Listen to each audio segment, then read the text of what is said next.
Church ಹತ್ರ ಹೋಗ್ತಾ ಇದ್ವಿ. I'll show you around.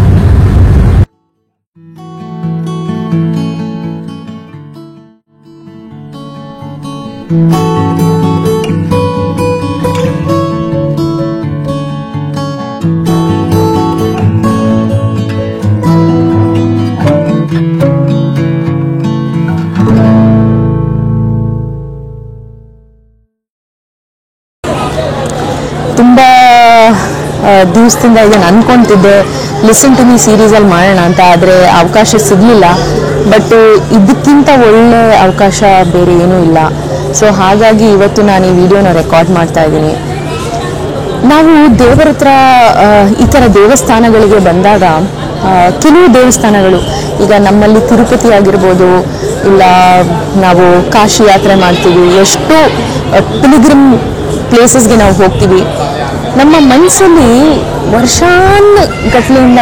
ವರ್ಷದಿಂದ ಏನಾದರೂ ಒಂದು ದುಃಖನೋ ಇಲ್ಲ ನಮ್ಮ ಲೈಫಲ್ಲಿ ನಾವು ಸ್ಟಕ್ ಆಗಿರ್ತೀವಿ ಯಾವುದೋ ಒಂದು ವಿಷಯಕ್ಕೆ, ಇಲ್ಲ ಯಾವುದೋ ಒಂದು ಕಾರಣದಿಂದ ನಮ್ಮಲ್ಲಿ ಒಂದು ಫರ್ಗಿವ್ನೆಸ್ ಬರ್ತಾ ಇರಲ್ಲ. ನಮಗೋಸ್ಕರನೇ ಬರ್ತಾ ಇರಲ್ಲ, ಬೇರೆಯವ್ರಿಗೋಸ್ಕರ ಬಿಡಿ, ನಮಗೋಸ್ಕರನೇ ಬರ್ತಾ ಇರಲ್ಲ. ನಾವು ಪ್ರತಿಯೊಂದರಲ್ಲೂ ನಮ್ಮಲ್ಲಿ ಒಂದು ಫಾಲ್ಟನ್ನು ಹುಡುಕ್ತೀವಿ, ಅಥವಾ ಇಲ್ಲ ನಮ್ಮ ಚೈಲ್ಡ್ಹುಡ್ ಟ್ರಾಮಾಸ್ ಏನೇನಿರುತ್ತೆ ಅದನ್ನೆಲ್ಲ ನಾವು ಈ ನಮ್ಮ ಅಡಲ್ಟ್ಹುಡ್ಗೆ ತಗೊಂಡು ಬರ್ತೀವಿ. ನಾವು ಬೆಳೆಯುವಾಗ ನಮಗವೆಲ್ಲ ಗೊತ್ತಾಗಲ್ಲ, ಬಟ್ ಬೆಳೆಯುವಾಗ ಯಾವುದೋ ಒಂದು ಕೆಲವು ಟ್ರಾಮಾಸು ನಮ್ಮಲ್ಲಿ ಉಳ್ಕೊಂಡ್ಬಿಟ್ಟಿರುತ್ತೆ. ಆ ಟ್ರಾಮಾಸು ಹೋಗೋದು ಹೇಗೆ ಅಂದರೆ, ನಾವು ಅಡಲ್ಟ್ಹುಡ್ಗೆ ಬಂದಾಗ ನಾವು ತುಂಬ ಪ್ರಾಬ್ಲಮ್ಸ್ ಫೇಸ್ ಮಾಡ್ತೀವಿ.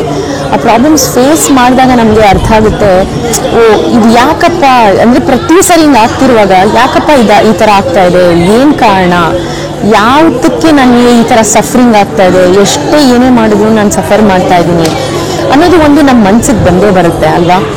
ಸೊ ಹಾಗಾಗಿ ನನ್ನ ಲೈಫಲ್ಲಿ ನಾನು ಅಂದ್ಕೊಂಡಿರೋದೇನೆಂದರೆ, ಸುಮಾರು 2022 ಈ ಕೊರೋನಾ ಟೈಮಲ್ಲೇ ನನಗೆ ಪ್ಯಾನಿಕ್ ಅಟ್ಯಾಕ್ ಆಯಿತು.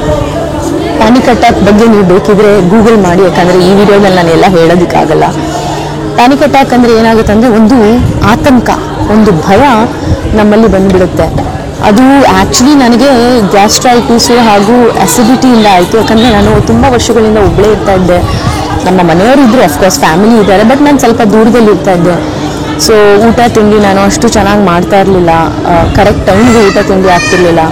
ಸೊ ಹಾಗಾಗಿ ಅಸಿಡಿಟಿಯಿಂದ ಗ್ಯಾಸ್ಟ್ರಿಕ್ಕಿಂದನೂ ಕೆಲವು ಸರಿ ಪ್ಯಾನಿಕ್ ಅಟ್ಯಾಕ್ಸ್ ಆಗುತ್ತೆ. ಅದು ಹೆಂಗಂದರೆ, ನಿಮ್ಮ ಹಾರ್ಟ್ ಬೀಟ್ ರೇಸ್ ಆಗುತ್ತೆ, ಪ್ಯಾಲ್ಪಿಟೇಷನ್ಸ್ ಅಂತಾರೆ, ಅದಾಗುತ್ತೆ.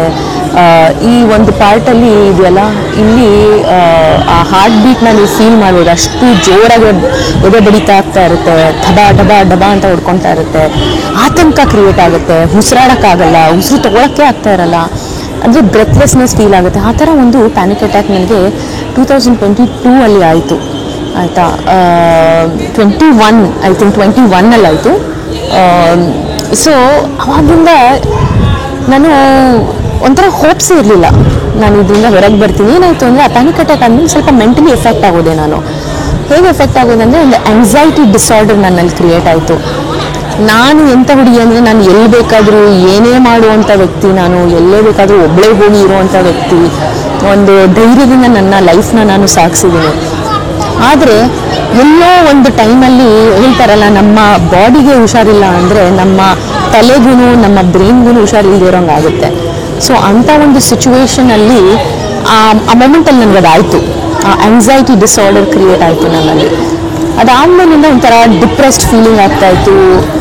ಈವನ್ ಒಂದು ಮನೆಯಲ್ಲಿ ಒಂದು ಹಾಲಿಂದ ಬಾತ್ರೂಮ್ಗೆ ಹೋಗೋಕ್ಕೂ ನನಗೆ ಒಂದು ಆ್ಯಂಗ್ಸೈಟಿ ಆಗ್ತಾಯಿತ್ತು, ಭಯ ಆಗ್ತಾಯಿತ್ತು, ಆತಂಕ ಆಗ್ತಾಯಿತ್ತು. ಮತ್ತು ನಿಮ್ಗೆ ಗೊತ್ತು, ಕೊರೋನಾ ಟೈಮಲ್ಲಿ ತುಂಬ ಜನರೆಲ್ಲ ಹೋಗ್ತಾ ಇದ್ರು, ಹೆಲ್ತಿ ಪೀಪಲ್ ಎಲ್ಲ ಹೋಗ್ತಾ ಇದ್ರು. ಸೊ ಏನಾಯಿತು ಅಂದರೆ, health specially with regard to health ಒಂದು ಆ್ಯಂಗ್ಸೈಟಿ ಕ್ರಿಯೇಟ್ ಆಯಿತು ನನ್ನಲ್ಲಿ. ಸೊ ಹಾಗಾಗಿ ನನಗೆ ಹೆಂಗಪ್ಪ ಇದರಿಂದ ಹೊರಗೆ ಬರೋದು ಅನ್ನೋದು ಒಂದು ದೊಡ್ಡ ಚಿಂತೆ ಆಗಿತ್ತು, ಜಿಗುಪ್ಸೆ ಆಗಿತ್ತು. ಅವ್ರಿಗೆ ಅರ್ಥ ಆಗ್ತಿರ್ಲಿಲ್ಲ ನಾನು ಏನು ಫೀಲ್ ಮಾಡ್ಕೊತಾ ಇದ್ದೀನಿ, ಯಾಕೆ ಈ ಥರ ಆಗ್ತಾ ಇದೆ. ಎಷ್ಟೋ ಜನಕ್ಕೆ ಅದು ನಮ್ಮ ಮನೆಯವ್ರಿಗೂ ಗೊತ್ತಾಗ್ತಿಲ್ಲ, ಯಾಕಂದರೆ ಅವ್ರಿಗೆ ಅವೆಲ್ಲ ಅದ್ರ ಬಗ್ಗೆ ಗೊತ್ತಿಲ್ಲ. ಬಟ್ ನಾನು ಇದ್ರ ಬಗ್ಗೆ ಓದಿದ್ದೆ ಮುಂಚೆಯಿಂದಲೂ, ನನಗೆ ಓದೋ ಅಭ್ಯಾಸ, ಯಾವುದೇ ಹೊಸ ವಿಷಯದ ಬಗ್ಗೆ ತಿಳ್ಕೊಳ್ಳೋ ಅಭ್ಯಾಸ ಇರೋದ್ರಿಂದ ನಾನು ಇದ್ರ ಬಗ್ಗೆ ಓದಿರೋ ಒಂದು ನಾಲೆಜ್ ನನ್ನಲ್ಲಿ ಇದ್ದಿದ್ದರಿಂದ ನನ್ನಲ್ಲಿ ಏನಾಗ್ತಿದೆ ಅನ್ನೋದು ನನಗೆ ಗೊತ್ತಾಗ್ತಿತ್ತು. And I also knew that there is help and I can seek help and I can come out of it. So ಹಾಗಾಗಿ ಅದು ಆಳದಲ್ಲಿ ನಾನು ಹೋಗಲ್ಲ. ಬಟ್ ಇಷ್ಟು ವರ್ಷಗಳು ಕಳೀತು. ನಾನು ಇಷ್ಟು ವರ್ಷಗಳಲ್ಲಿ ನಿಮ್ಗೆ ಏನು ಹೇಳಕ್ಕೆ ಪ್ರಯತ್ನ ಪಡ್ತಿದ್ದೀನಿ ಅಂದರೆ, ಎಲ್ಲೋ ಒಂದು ಕಡೆ ಅನ್ನಿಸ್ತು ಇದರಿಂದ ನನಗೆ ಬರೋಕ್ಕಾಗುತ್ತೋ ಇಲ್ವೋ, ನನಗೆ ಜೀವನ ಬೇಡವೇ ಬೇಡ ಅಂತ ಅನಿಸಿತ್ತು. ಆದರೆ ಮನಸ್ಸಲ್ಲಿ ಒಂದು ಮಾತು ಬರ್ತಿತ್ತು ಯಾವಾಗಲೂ, ಎಷ್ಟೇ ಲೈಫಲ್ಲಿ ಎಂಥದೇ ಪ್ರಾಬ್ಲಮ್ ಬರಲಿ, ಎಂಥದೇ ಕಷ್ಟ ಬರಲಿ, ಎಂಥದೇ ಜಿಗುಪ್ಸೆ ಬರಲಿ, ಎಂಥದೇ ಆತಂಕ ಬರಲಿ, ಲೈಫಲ್ಲಿ ನಾವು ಒಂದು ಹೋಪ್ ಅನ್ನೋದಿದೆಯಲ್ಲ, ಅದನ್ನು ಯಾವತ್ತೂ ಬಿಡಬಾರ್ದು, ಯಾವ ಕಾರಣಕ್ಕೂ ಬಿಡಬಾರ್ದು. ಆ ಹೋಪ್ ಏನು ಗೊತ್ತಾ, ಆಲ್ಮೈಟಿ, ಆ ದೇವ್ರು, ನಾವು ನಂಬಿರೋಂಥ ದೇವ್ರಿದಾರಲ್ಲ, ಅವ್ರು ಯಾವತ್ತು ವೀಕ್ಷಕರೇ ಯಾವತ್ತೂ ನಮ್ಮ ಕೈ ಬಿಡಲ್ಲ. ನಾವು ಏನೋ ಅಂದ್ಕೊಂಡಿರ್ತೀವಿ, ಬಟ್ ದೇವ್ರ ಪ್ಲ್ಯಾನ್ ಏನಿರಲ್ಲ ಅದು ಬೇರೆನೇ ಇರುತ್ತೆ. ನಾವು ಏನೋ ಒಂದು ಚಿಕ್ಕದು ಅಂದ್ಕೊಂಡಿರ್ತೀವಿ, ಅದು ನಮಗೆ ದೊಡ್ಡದಿರುತ್ತೆ, ಬಟ್ ದೇವ್ರು ಮಾಡೋದಿದೆಯಲ್ಲ ಅದ್ರ 100x ಜಾಸ್ತಿ ಇರುತ್ತೆ. ಯಾವತ್ತೂ ನಮಗೆ ಆ ಮೊಮೆಂಟಲ್ಲಿ ಅನಿಸುತ್ತೆ ದಟ್ ಇದನ್ನು ನಾನು ಮಾಡೋಕ್ಕಾಗಲ್ಲ, ನನ್ನ ಕೈಯಲ್ಲಿ ಆಗಲ್ಲ, ಹ್ಯೂಮನ್ಲಿ ಇದು ಪಾಸಿಬಲ್ ಇಲ್ಲ ಅಂತ. ಬಟ್ ಹ್ಯೂಮನ್ಲಿ ಪಾಸಿಬಲ್ ಇಲ್ಲದೆ ಇರುವಾಗ ನಮ್ಮ ಒಂದು ಹ್ಯೂಮನ್ಲಿ ಇಂಪಾಸಿಬಲ್ ಥಿಂಗ್ಸ್ನ ನಾವು ದೇವ್ರ ಪಾಸಿಬಿಲಿಟಿಗೆ ಬಿಟ್ಬಿಡ್ಬೇಕು. ಅದು ಬಿಟ್ಟಾಗ ಏನಾಗುತ್ತೆ ಗೊತ್ತಾ, ನಿಜವಾಗ್ಲೂ ಆ ಒಂದು ಟರ್ನ್ ತಗೊಳುತ್ತೆ ನೋಡಿ ನಮ್ಮ ಲೈಫಲ್ಲಿ. It's unbelievable. ಯಾಕಂದರೆ ನಾನು ಎಕ್ಸ್ಪೀರಿಯನ್ಸ್ ಮಾಡಿದ್ದೀನಿ. ಅಫ್ಕೋರ್ಸ್ 2021 ಇವತ್ತು ತನಕ ಆಲ್ಮೋಸ್ಟ್ 5 years ಆಗ್ತಾ ಇದೆ ಅಲ್ವಾ. ಸೊ ಐ 4 to 5 years ಆಗ್ತಾ ಇದೆ. I totally understand. ಆ ಮೊಮೆಂಟ್ಗೂ ಇವತ್ತಿಗೂ ನಾನು ಅವಾಗ ಅಂದ್ಕೊಂಡಿದ್ದು Ashita, I think I will not make it ಅಂತ ಅಂದ್ಕೊಂಡಿದ್ದೆ. But today I am here, today I am so delighted. ನಾನು ಹೇಳ್ತಿಲ್ಲ I am completely cured of it ಅಂತ ಹೇಳ್ತಾರೆ, but God shows you the way to manage it, to cope up with it, to get that strength. God makes it possible. ಅಂದರೆ ದೇವರು ಅದನ್ನು possible ಮಾಡ್ತಾರೆ. ಅದಕ್ಕೆ ಒಂದೇ ನಾವು ಮಾಡಬೇಕಾಗಿರೋದು, ಅವನಲ್ಲಿ ಆ ಹೋಪ್ನ ನಾವು ಬಿಡಬಾರ್ದು. ನನ್ನಲ್ಲಿ ಆ ಹೋಪ್ ಇತ್ತು. ನನ್ನ ತಂದೆ ತಾಯಿಗೂ ಹೇಳ್ತಾ ಇದ್ದೆ, ಎಲ್ರಿಗೂ ಹೇಳ್ತಿದ್ದೆ, ಅವ್ರು ಇಷ್ಟೇ ಹೇಳ್ತಾ ಇದ್ರು, ಪ್ರೇ ಮಾಡು, ಬೇಡ್ಕೊ ದೇವ್ರ ಹತ್ರ, ಪ್ರತಿ ನಿಮಿಷನೂ ಬೇಡ್ಕೊ. ನಾನು ಬೇಡ್ತಾ ಇದ್ದೆ, ದೇವರು ನನಗೆ ಮೆಡಿಸಿನ್ಸ್ ತೊಗೊಳಕ್ಕೆ ಇಷ್ಟ ಇಲ್ಲ, ಮೆಂಟಲ್ ಹೆಲ್ತ್ಗೆ ತುಂಬ ಮೆಡಿಸಿನ್ಸ್ ಇದೆ, ಅದು ಇನ್ನೂ ಬರೀ ಮಾಸ್ಕ್ ಮಾಡುತ್ತೆ, ಅಂದರೆ ನಿಮ್ಮ ಪ್ರಾಬ್ಲಮ್ನ ಮೇಲೆಯಿಂದ ಕವರ್ ಮಾಡುತ್ತೆ. ಈಗ ಹೆಂಗೆ ಬಟ್ಟೆ ಹಾಕಿದಂಗೆ ಅಷ್ಟೇ, ಬಟ್ ಅದ್ರ ಒಳಗೆ ಆ ಪ್ರಾಬ್ಲಮ್ ಹಂಗೆ ಇರುತ್ತೆ. ಬಟ್ ನನಗೆ ಬುಡದಿಂದ ಆಳದಿಂದ ಆ ಪ್ರಾಬ್ಲಮ್ನ ತೆಗಿಬೇಕಂತ ಒಂದು ಆಸೆ ಇತ್ತು. ಸೊ ಹಾಗಾಗಿ ನಾನು ಮೆಡಿಸಿನ್ಸ್ನ ಯಾವತ್ತೂ ತೊಗೊಳ್ಳಲ್ಲ. ಮೇ ಬಿ 1 ತಿಂಗಳು ಡಾಕ್ಟರ್ ಹೇಳಿದ್ರು ಅದಕ್ಕೆ ಆಗಕ್ಕೆ ಒಂಚೂರು ತೊಗೊಬೇಕಂತ. ಅವು 1 ವರ್ಷ ನನಗೆ ಅಡ್ವೈಸ್ ಮಾಡಿದ್ರು ಮೆಡಿಸಿನ್ ತೊಗೊಳಕ್ಕೆ, ಬಟ್ ನಾನು ಬಿಟ್ಟಿಲ್ಲ. ನಾನು ಬರೀ 1 ತಿಂಗಳು ತೊಗೊಂಡ್ಬಿಟ್ಟೆ. ಯಾಕಂದರೆ ನಾನು ಅಂದ್ಕೊಂಡಿದ್ದೆ, ನನ್ನ ದೇವ್ರ ಮೇಲೆ ನನಗೆ ಭಕ್ತಿ ಇದೆ, ನನ್ನ ದೇವ್ರ ಮೇಲೆ ನನಗೆ ಗೊತ್ತು, ನನ್ನ ದೇವರು ನನ್ನನ್ನು ರಿಕವರ್ ಮಾಡ್ತಾರೆ ಅಂತ. ರಿಕವರ್ ಕಂಪ್ಲೀಟ್ಲಿ ಆಗುತ್ತೋ ಬಿಡುತ್ತೋ, ಬಟ್ ಅಟ್ಲೀಸ್ಟ್ ನನಗೆ ಆ ಶಕ್ತಿ ಕೊಡ್ತಾರೆ ಇದನ್ನು ಅರ್ಥ ಮಾಡಿಕೊಂಡು ಹೇಗೆ ಇದನ್ನು ಡೀಲ್ ಮಾಡಬೇಕು, ಯಾವ ರೀತಿ ಇದನ್ನು ನಾನು ಮುಂದೆ ತೊಗೊಂಡು ಹೋಗಬೇಕು ಅನ್ನೋದನ್ನು 100% ಮಾಡ್ತಾರೆ ಅನ್ನೋ ನನ್ನ ನಂಬಿಕೆ ಇತ್ತು. ಸೊ ಹಾಗಾಗಿ ಇವತ್ತು ನಾನು ಇಲ್ಲಿದ್ದೀನಿ. ಇವತ್ತು ನಾನು ಇಲ್ಲಿ ಬಂದಿರೋದು ನಿಜವಾಗ್ಲೂ ಆ ಒಂದು ಆ್ಯಂಗ್ಸೈಟಿನ ಕಂಪ್ಲೀಟ್ಲಿ ನನ್ನ ಲೈಫಿಂದ ತೆಗಿಬೇಕು. ಆ ಹೆಲ್ತ್ ಆ್ಯಂಗ್ಸೈಟಿ ಏನಿದೆ ಅಂದರೆ, ಒಂದು ಚೂರು ಏನೇ ನಿಮ್ಮ ಬಾಡಿಲಾದರೂ ನಿಮ್ಗೊಂದು ಭಯ ಆಗುತ್ತೆ, ಏನಪ್ಪ ಆಗ್ಬಿಡುತ್ತೆ ಅಂತ. ಸೊ ಆ ಒಂದು ಆ್ಯಂಗ್ಸೈಟಿನ ನಾನು ತೆಗಿಬೇಕು. ನನಗೇನೋ ಗೊತ್ತಿಲ್ಲ, ತುಂಬ ತಿಂಗಳಿಂದ ಅನ್ನಿಸ್ತಾ ಇತ್ತು ವೆಲಂಕಣಿ ಬರಬೇಕು. ವೆಲಂಕಣಿ ಏನು ಗೊತ್ತಾ, ಈ ಒಂದು ಚರ್ಚ್ ಹೆಸರು ಏನು ಗೊತ್ತಾ, ಆರೋಗ್ಯ ಮಾತೆಯ ದೇವಾಲಯ ಅಂತ ಹೇಳ್ತೀವಿ. ಆರೋಗ್ಯ ಮಾತೆ ಅಂದರೆ ನಮ್ಮಲ್ಲಿ ಇರೋ ಈ